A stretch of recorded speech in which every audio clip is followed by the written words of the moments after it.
പോയില്ലേ? നീയല്ലേ അവരോട് പോണെന്ന് പറഞ്ഞേ? ഒന്നും പറയണ്ട, എവിടേക്കേലും ഇറങ്ങാന്ന് വിചാരിച്ചിട്ട് അപ്പട്ടെ വാഷ്റൂം പോകാൻ തോന്നും. അതുകൊണ്ട് ഞാൻ പോണില്ല. എന്തെങ്കിലും വയറിന് അസ്വസ്ഥതകളോ പ്രശ്നങ്ങളോ ഉണ്ടോ? കുറച്ച് കാലമായി വയറിന് ഇതേ ബുദ്ധിമുട്ടുകൾ. എവിടേക്കേലും ഇറങ്ങണമെന്ന് വിചാരിച്ചു കഴിഞ്ഞാൽ അപ്പോൾ വാഷ്റൂം പോകണം. ഫുഡ് കഴിച്ചതിന് ശേഷം വാഷ്റൂം പോകാൻ തോന്നും.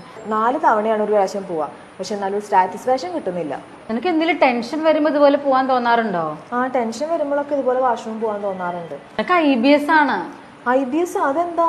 അതായത് IBS എന്ന് പറഞ്ഞാൽ ഇറിറ്റബിൾ ബവൽ സിൻഡ്രോം എന്ന് പറയും. കുടലിലുള്ള ചീത്ത ബാക്ടീരിയന്റെ ഓവർ ഗ്രോത്ത് ആണ്. അതായത് ഇപ്പൊ നല്ല ബാക്ടീരിയ കുറയും, ചീത്ത ബാക്ടീരിയ നമുക്ക് ഒരു അളവിൽ കൂടുതൽ വളരും. ഭക്ഷണം കഴിച്ചുകൊണ്ട് ടോയ്ലറ്റിൽ പോകാൻ തോന്നുക, അല്ലെങ്കിൽ ഇടയ്ക്കിടയ്ക്ക് ലൂസ് മോഷനായിട്ട് പോകാൻ തോന്നുക, പുറത്തുനിന്ന് കഴിച്ചാലും ടെൻഷൻ വന്നാലും ഒക്കെ എവിടെയെങ്കിലും ട്രാവൽ ചെയ്യാൻ പോകുമ്പോൾ നമുക്ക് പെട്ടെന്ന് ലൂസ് മോഷൻ തോന്നുക, ഇതൊക്കെ IBS ആണ്. നമുക്ക് എന്തെങ്കിലും ചെയ്യാൻ പറ്റുമോ? IBS എന്ന് പറഞ്ഞാൽ ചീത്ത ബാക്ടീരിയന്റെ ഓവർ ഗ്രോത്ത് ആണല്ലോ. അപ്പൊ നമ്മൾ നല്ല ബാക്ടീരിയസിന്റെ അളവ് കൂട്ടി കൊടുത്താൽ മതി. അതിന് വേണ്ടിയിട്ട് നമ്മൾ നല്ല രീതിയിൽ പ്രോബയോട്ടിക്സ് കഴിക്കുക.